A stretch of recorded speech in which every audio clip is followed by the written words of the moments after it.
Bismillahirrahmanirrahim. Alhamdulillahirabbil alamin. Allahumma shalli wa sallim ala sayyidina Muhammad wa ala alihi wa sahbihi ajma'in. Allahumma 'allimna ma yanfa'una wanfa'na bima 'allamtana innaka antal alimul hakim. Alhamdulillahirabbil alamin. Rabbi shrah li sadri wa yassir li amri wahlul 'uqdatam min lisani yafqahu qawli. Ada pertanyaan. Allah itu Maha tahu, bahwa Sami'ul Alim. Ya Fattah, ya Razzaq, ya Alim, ya Khabir ila akhirih. Allah itu Maha tahu segalanya. Tahu sebelum, sesudah dan seterusnya ya. Sebelum, sesudah, akan datang, selamanya tahu semuanya. Lah, pertanyaannya adalah kalau Allah itu tahu salah seorang hambanya yang bernama Fulan itu akan berbuat dosa, membuat kekacauan, yang membuat banyak orang itu akan terbunuh, tersiksa, dunia akan kacau, ya kan? Bahkan dia akan mengingkari Allah, mengkufuri Allah misalkan. Lalu kenapa Allah menciptakannya? Gitu. Ini kan masalah besar. Allah berusaha sekuat tenaga, bukan sekuat tenaga. Allah berusaha sedemikian rupa menurunkan Al-Quran, Rasulnya disiksa, loh. Qurannya dijaga oleh Allah dengan berbagai macam hikmahnya, ujian diturunkan ya, bencana, ujian, hujan, pandemi, terus semuanya diturunkan, semua manusia dengan kepada Allah. Tapi kenapa Allah menciptakan manusia yang akan membuat onar di dunia gitu? Nah, jawabannya adalah sesungguhnya yang ada dua jawaban. Ini versi Syekh Al-Buti dalam kitabnya Al-Insan Musayyar am Mukhayyar. Jawaban yang pertama adalah sesungguhnya manusia itu sejak awal, dan Allah berkehendak sejak sebelum menciptakan manusia, apalagi Fulan ya. Sebelum menciptakan manusia seluruhnya, Allah sudah memfasilitasi manusia, dan Allah sudah memberikan kenikmatan manusia yang paten, pasti ada, semua orang dapat kenikmatan ini. Ini jatah awal Allah memberikan nikmat kepada hamba yang mau akan diciptakan di dunia. Siapapun yang mau lahir di dunia, Allah kasih dua kenikmatan. Yaitu apa? Nikmat wujud ada. Lalu yang kedua, nikmat ikhtiar. Apa itu ikhtiar? Bisa memilih. Memilih baik atau buruk, surga atau neraka, maksiat atau taat. Itu Allah berikan kenikmatan. Nikmat itu kenikmatan. Jadi kalau kita nggak punya ikhtiar, nggak ada kenikmatannya.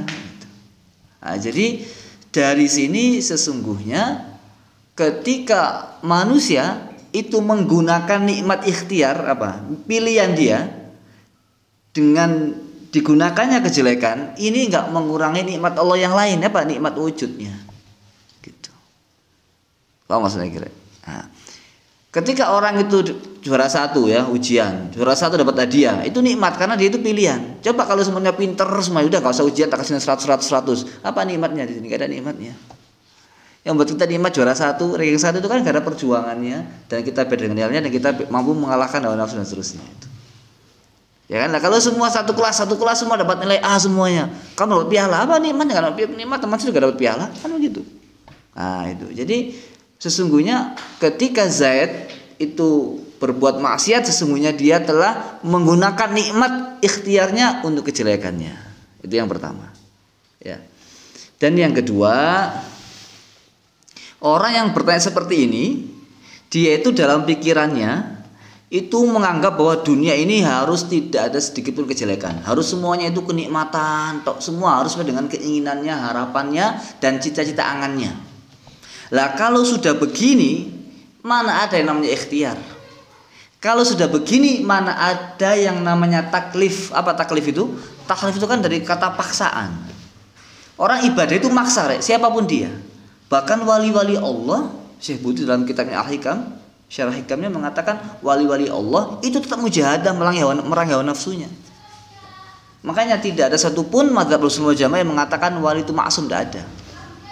Bahkan orang jadi wali bisa diambil walinya dan menjadi orang biasa. Gitu. Jadi siapapun di dunia ini dia tetap memerangi hawa nafsunya. Gitu. Dan orang yang mengatakan kenapa misalkan Zaid kok berbuat jelek kok diciptakan? Oh berarti dia itu maunya dunia itu seperti surga. Nggak ada kejelekan, nggak ada kezaliman, nggak ada kebencian, nggak ada saling membunuh karakter, membunuh jiwanya, nggak ada. Semuanya itu nikmat. Nah, maka kalau sudah begini Quran nggak usah turun kan begitu. Nggak ada Quran, nggak ada Nabi, nggak ada apa-apa, langsung surga semuanya, nggak pakai transit di dunia. Maka nggak ada hikmahnya di sini. Maka Allah menciptakan manusia dengan kejelekan dan kebaikannya, semua itu ada hikmahnya. Allah menetapkan, Allah maunya begitu memang. Allah maunya begitu. Allah itu bahkan maunya dunia itu kacau gitu. Dalam Al-Qur'an Allah berfirman gimana? Wa ja'alna ba'dakum li ba'din fitnah atasbirun. Kamu dengan yang lain yang ada fitnah, ada ujian. Apa kamu sabar? Setiap orang yang bergaul pasti ngerasa nggak cocok sama dia, nggak cocok, nggak enak. Pasti nggak mungkin kan? Semakin dekat semakin sakit rasanya. Siapakah orang yang paling menyakitimu adalah orang yang paling menyayangimu. Semakin kamu sayang dia, semakin kamu tersakiti oleh dia. Gitu. Kamu nggak disapa sama dia nggak masalah, tapi nggak disapa sama teman saya ini saya masalah. Iya atau tidak, Rek? Gitu kan? Wis. Jadi Allah menghendaki memang di dunia ini serba masalah. Dalam Al-Qur'an, "Qul nahbitu minha jami'a fa imma ya'tiyannakum minni hudan ila akhiri ba'dukum li ba'din adu." Bahkan inna min azwajikum wa auladikum aduwwal lakum fahdharuhum. Jadi kesimpulannya dunia ini adalah tempatnya ujian. Maka Syekh Ibnu Athaillah dalam hikamnya mengatakan la tastaghrib uqu'al akdar ma dumta fi hadhihi dar. Jangan kaget di dunia ini penuh banyak kerutan, penuh banyak kesempekan, penuh banyak masalah. Fa innaha ma barazat illa ma huwa mustahaq wasfiha wa wajibun atiha. Karena memang dunia begitulah sifatnya dan masih seperti itu. Gitu. Sehingga dunia bagaimana bisa enggak enak? Karena ada orang yang ngacau gitu. Dunia ini kacau karena ada orang yang mengacau begitu. Nah, memang dunia tempatnya seperti itu. Oleh karena itu manusia itu bagaimanapun modelnya dia itu tetaplah mukallaf. Apa itu mukallaf? Sama Allah dipaksa. Dipaksa apa? Untuk berbuat baik, untuk berbuat taat kepada Allah Subhanahu wa taala. Lah kalau manusia itu tidak mukallaf, tidak ada taklif, bagaimana dia mendapatkan pahala? Jadi pahalamu itu ya karena kamu maksa dirimu itu. Kalau kamu sholat Allah Akbar, yang menciptakan gerakan siapa? Allah. Kamu hanya maksa dirimu saja. Setelah Allah Akbar, Allah. Maksudnya apa? Wallahu khalaqakum wa ma ta'malun. Allah yang menciptakanmu dan apa yang kamu lakukan. Jadi kita dalam hadis kan, kamu diajak cewek, ayo zina sama saya mas, nggak mau saya. Takut kepada Allah, tapi kamu nggak nafsu, nggak senang, nggak ada pahala. Kan dalam hadis yang sab'atun dzilmullah, 7 orang yang dapat apa? Naungan dari Allah itu kan rajulun da'at imra'atun zatu jamalin, yang cantik, wa zatu mansibin, wa qala ini akhafullah. Lah ngono. Lah kok ini jelek-jelek ya? Zina mas, ini akhafullah. Kamu nggak senang ya, nggak ada apa. Nah, kalau kamu senang, tertarik, kepingin, kok ini akhafullah, lah itu dapat. Gitu. Maka jangan sok-sok, siapapun manusia di dunia, derajatnya setinggi apapun, tetap dia itu melawan hawa nafsunya. Jadi jangan dikira kalau ada wali besar, la ilaha illallah, itu nggak punya nafsu. Banyak juga melawan hawa nafsunya. Dan nafsu itu nggak akan mati sampai dia mati. Makanya Allah berfirman apa? Fala tuzakku anfusakum. Kamu jangan sekali-kali mensucikan dirimu. Walaula fadlullahi 'alaikum wa rahmatuhu ma zaka minkum min ahad. Jadi yang mensucikan hatimu itu adalah Allah. Kamu nggak bisa. Maka manusia nggak bisa mengklaim dirinya itu suci, nggak bisa. Dan itu larangan, itu haram itu. Fala tuzakku, ya kan? Kamu jangan sok-sok suci, merasa saya nggak pernah maksiat, saya selalu istiqomah, ngaji Quran tanpa henti, tahajud nggak pernah telat, subuh di depan misalkan.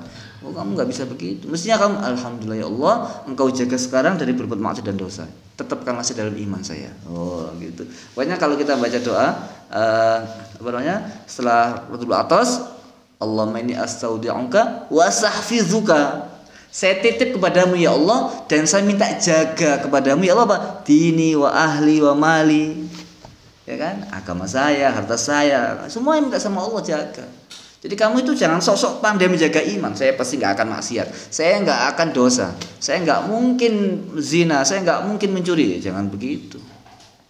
Nggak bisa. Kita tuh nggak tahu kapan dan bagaimana Allah memuliakan kita atau sebaliknya. Makanya zikir pagi dan sore itu non-stop. Dan tidak mungkin orang sampai kepada Allah kecuali dengan wirdun daim wa zikrun daim. Nggak mungkin. Nggak ada orang sampai kepada Allah lalu dia itu nggak meninggalkan zikir, nggak ada. Semua terus zikir yang istiqomah, yang terus menerus non-stop. Nah, itu ruknun qawi, itu sebuah rukun yang sangat kuat, itu nggak bisa ditinggalkan oleh siapapun yang menuju kepada Allah. Karena apa? Godaan maksiat dan nafsu selalu setiap saat menghantui manusia dan menyertainya. Dan manusia apa?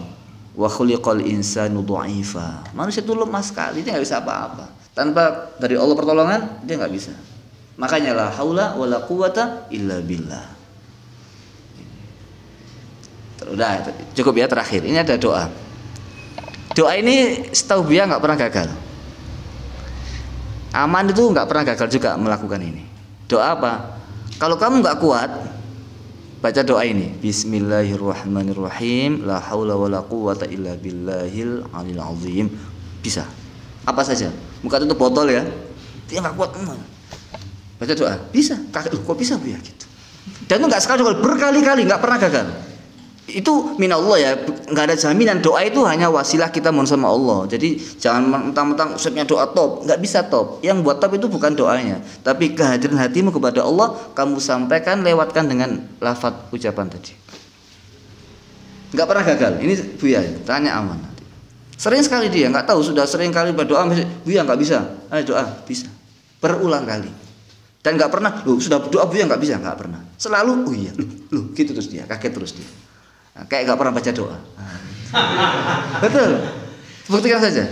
Kalau kamu buka apa sih nggak bisa? Bismillahirrahmanirrahim. La haula wala quwwata illa billahil azim. Hadirkan hati kepada Allah. Nggak ada kekuatan manusia, nggak bisa apa-apa. Hanya Allah yang kuat. Hanya Allah yang bisa. Bisa. Tapi jangan coba-coba ngangkat batu 5 ton. Bismillahirrahmanirrahim. Ini bukan ngetes doa. Ini salah kaidah ya. Salah kaidah ya, kayak buka tutup botol yang mudah-mudah gitu loh ya, yang sekiranya masih mampu manusia, kok kita nggak mampu, baca doa. Karena kadang-kadang kita itu merasa saya bisa gitu, jadi masalah. Itu hijab itu. Hilangkan rasa kamu bisa, hanya Allah yang bisa, maka hal yang normalnya bisa manusia lakukan kamu bisa. Dan bahkan lebih dari itu. Kalau urusan maknawi bahkan bisa sekali itu. Tergantung Allah ridho apa tidak, itu saja. Jadi kesimpulannya, jangan pernah berangan-angan dunia ini seperti keinginanmu mulus 100%, nggak mungkin. Nggak mungkin. Karena itulah dunia ujian. Mana sabarmu, mana. Tapi kamu juga jangan frustasi, jangan pesimis. Wah, dunia menyeramkan, ya. Dunia menakutkan, dunia menyedihkan, menyengsarakan, menderitakan orang. Jangan begitu. Kamu ingat, Allah juga punya nikmat yang lebih dari itu. Maka kamu tidak hanya sobirin, tapi juga syakirin. Ingat, Allah juga memberikan nikmatnya yang buat hambanya selalu bersyukur kepada Allah. Supaya kamu nggak putus asa. Jadi saya kira demikian. Jangan kaget kalau kamu akan diterpa oleh angin dan badai ujian yang tidak akan pernah berhenti kecuali dengan berhentinya detak jantungmu. Oleh karena itu jangan sampai kita berhenti untuk selalu ingat dan zikir kepada Allah Subhanahu Wa Taala yang mengatur dunia seisinya. Wallahu a'lam bishawab.